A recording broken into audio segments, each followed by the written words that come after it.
Hey guys, your reader is here. So today I'm going to read chapter 3 from the book 0 to 1 by Peter Thiel. So let's get started. Chapter 3. All happy companies are different. The business version of our contrarian question is, what valuable company is nobody building? This question is harder than it looks, because your company could create a lot of value without becoming very valuable itself. Creating value is not enough. You also need to capture some of the value you create. This means that even very big businesses can be bad businesses. For example, US airline companies serve millions of passengers and create hundreds of billions of dollars of value each year. But in 2012, when the average airfare each way was $178, the airlines made only 37 cents per passenger trip. Compare them to Google, which creates less value but captures far more. Google brought in $50 billion in 2012 versus $160 billion for the airlines, but it kept 20% of those revenues as profits, more than 100 times the airline industry's profit margin that year. Google makes so much money that it's now worth 3 times more than every US airline combined. The airlines compete with each other, but Google stands alone. Economists use two simplified models to explain the difference: perfect competition and monopoly. Perfect competition is considered both the ideal and the default state in Economics 101. So-called perfectly competitive markets achieve equilibrium when producer supply meets consumer demand. Every firm in a competitive market is undifferentiated and sells the same homogeneous products. Since no firm has any market power, they must all sell at whatever price the market determines. If there is money to be made, new firms will enter the market, increase supply, drive prices down, and thereby eliminate the profits that attracted them in the first place. If too many firms enter the market, they will suffer losses. Some will fold and prices will rise back to sustainable levels. Under perfect competition, in the long run, no company makes an economic profit. The opposite of perfect competition is monopoly.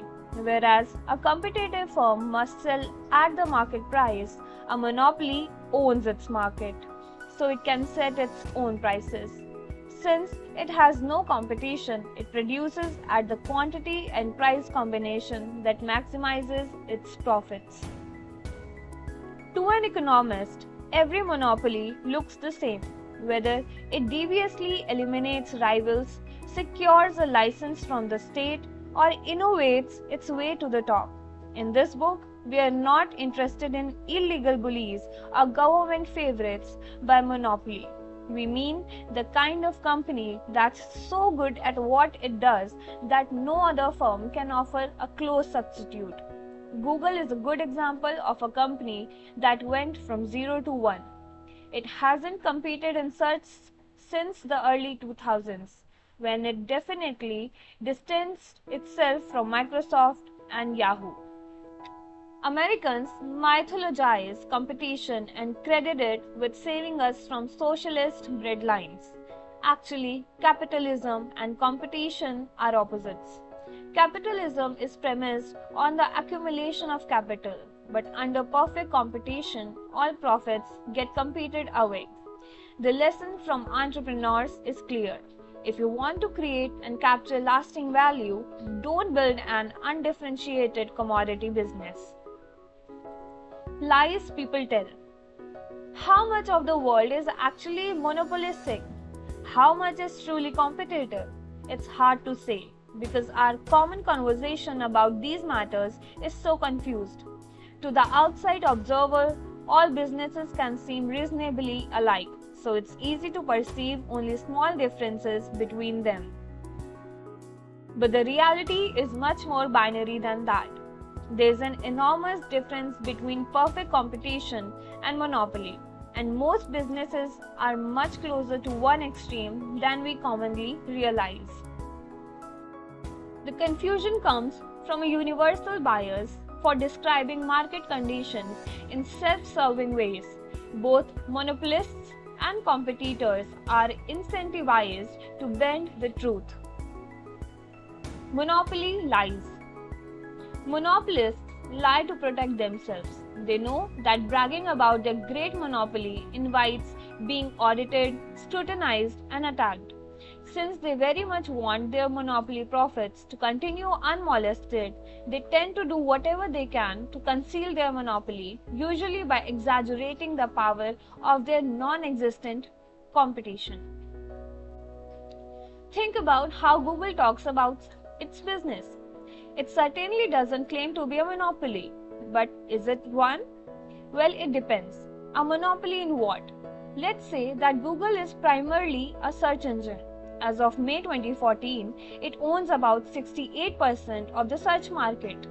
Its closest competitors, Microsoft and Yahoo, have about 19% and 10% respectively. If that doesn't seem dominant enough, consider the fact that the word Google is now an official entry in the Oxford English Dictionary as a verb. Don't hold your breath waiting for that to happen to Bing. But suppose we say that Google is primarily an advertising company. That changes things. The US search engine advertising market is $17 billion annually. Online advertising is $37 billion annually. The entire US advertising market is $150 billion, and global advertising is a $495 billion market. So even if Google completely monopolized US search engine advertising, it would own just 3.4% of the global advertising market. From this angle, Google looks like a small player in a competitive world. What if we frame Google as a multifaceted technology company instead? This seems reasonable enough.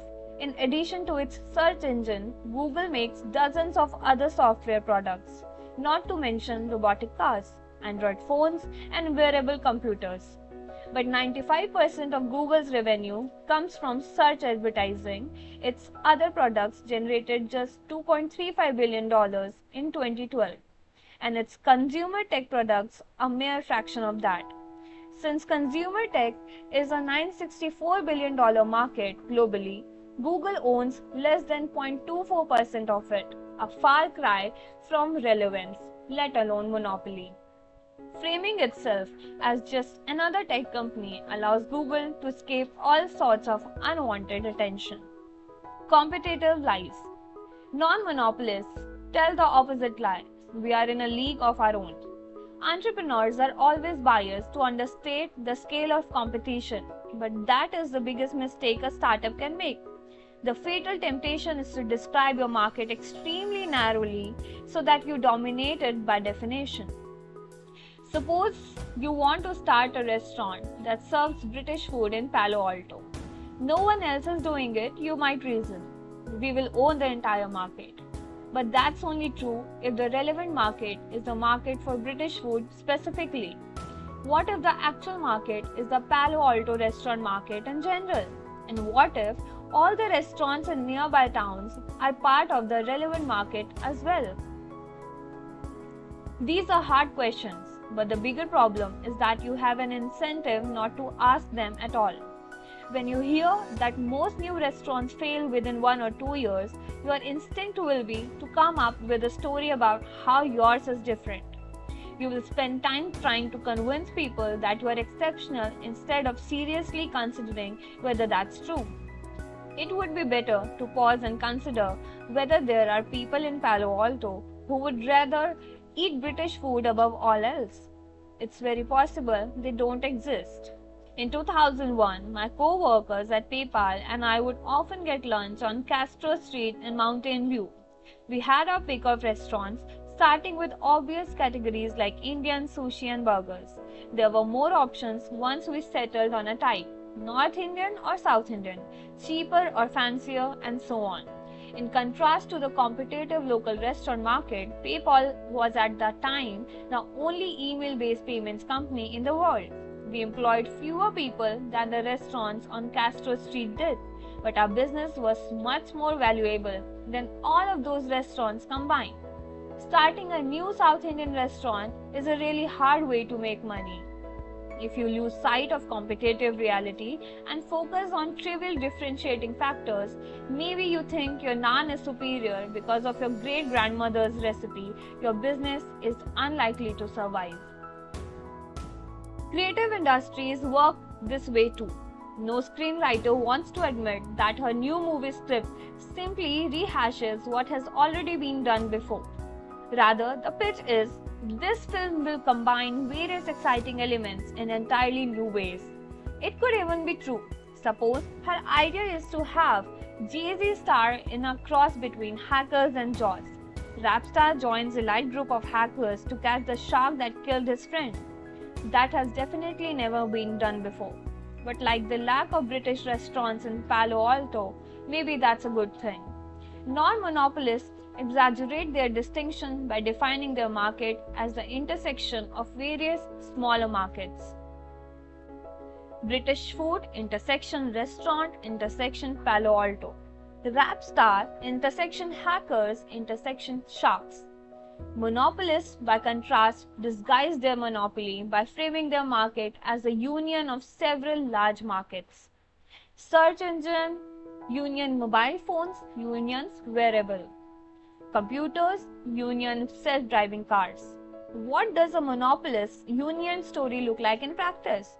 Consider a statement from Google chairman Eric Schmidt's testimony at 2011 congressional hearing. We face an extremely competitive landscape in which consumers have a multitude of options to access information.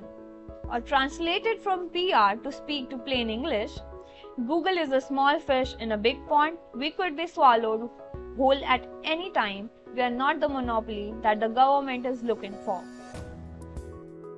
Ruthless people. The problem with a competitive business goes beyond lack of profits. Imagine you are running one of those restaurants in Mountain View. You are not that different from dozens of your competitors. So you have got to fight hard to survive. If you offer affordable food with low margins, you can probably pay employees only minimum wage.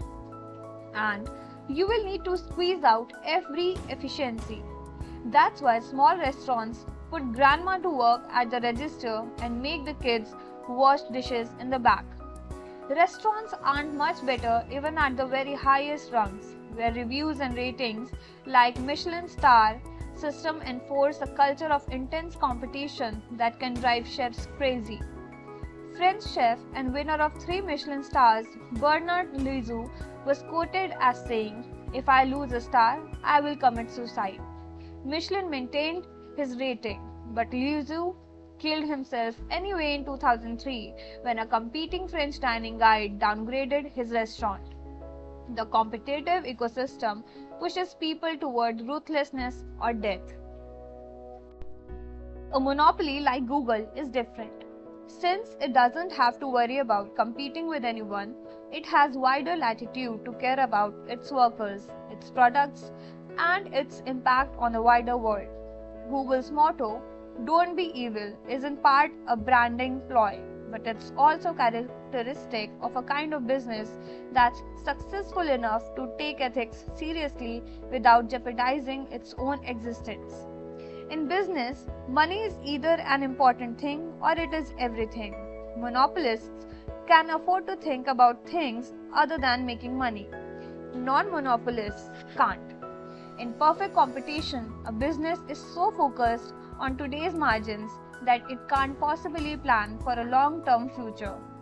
Only one thing can allow a business to transcend the daily brute struggle for survival: monopoly profits.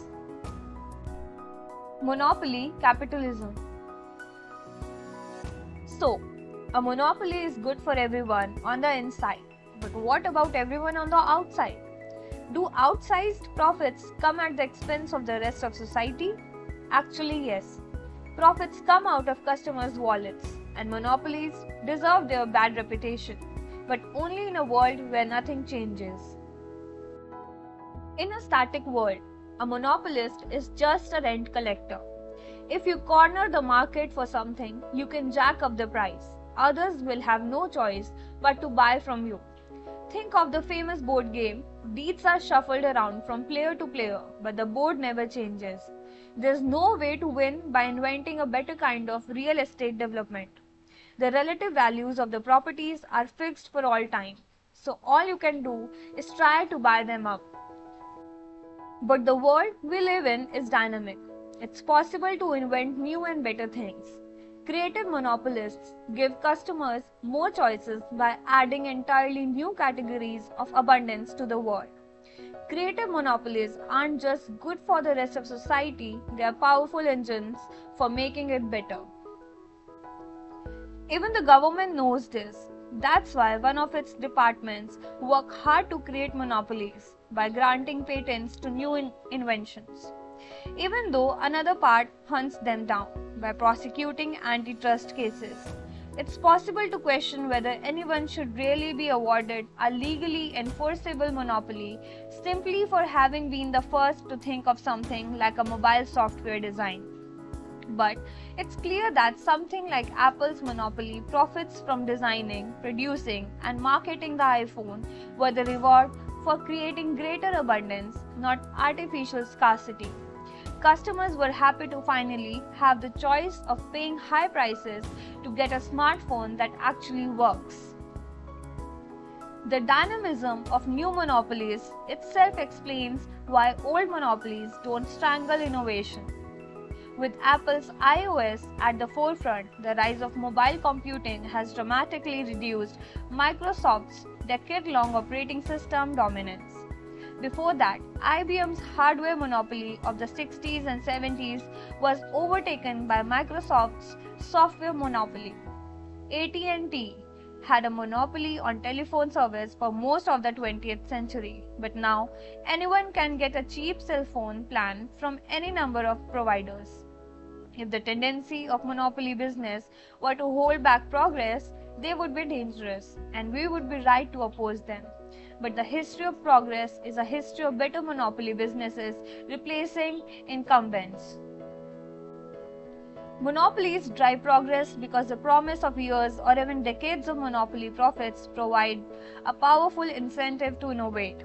Then monopolies can keep innovating because profits enable them to make their long-term plans and to finance the ambitious research projects that firms locked in competition can't dream of. So why are economists obsessed with the competition as an ideal state? It's a relic of history.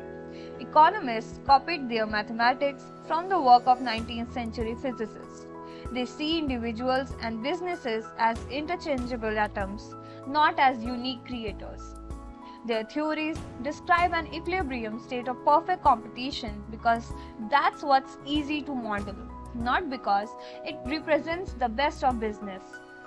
But it's worth recalling that the long-run equilibrium predicted by 19th century physics was a state in which all energy is evenly distributed and everything comes to rest, also known as the heat death of the universe. Whatever your views on thermodynamics, it's a powerful metaphor. In business, equilibrium means status, and status means death. If your industry is in a competitive equilibrium, the death of your business won't matter to the world.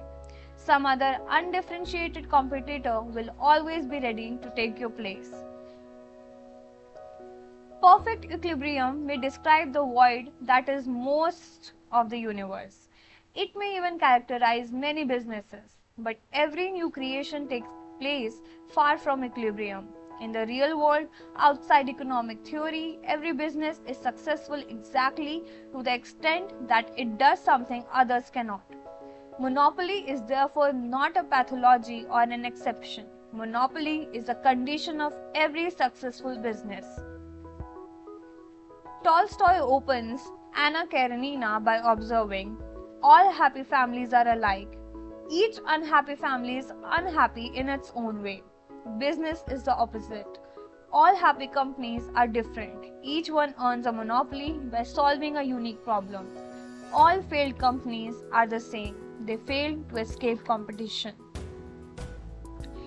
So, guys, I have completed chapter 3 from the book 0 to 1, and I'll meet you in the next video for the next chapter, chapter 4, the ideology of competition.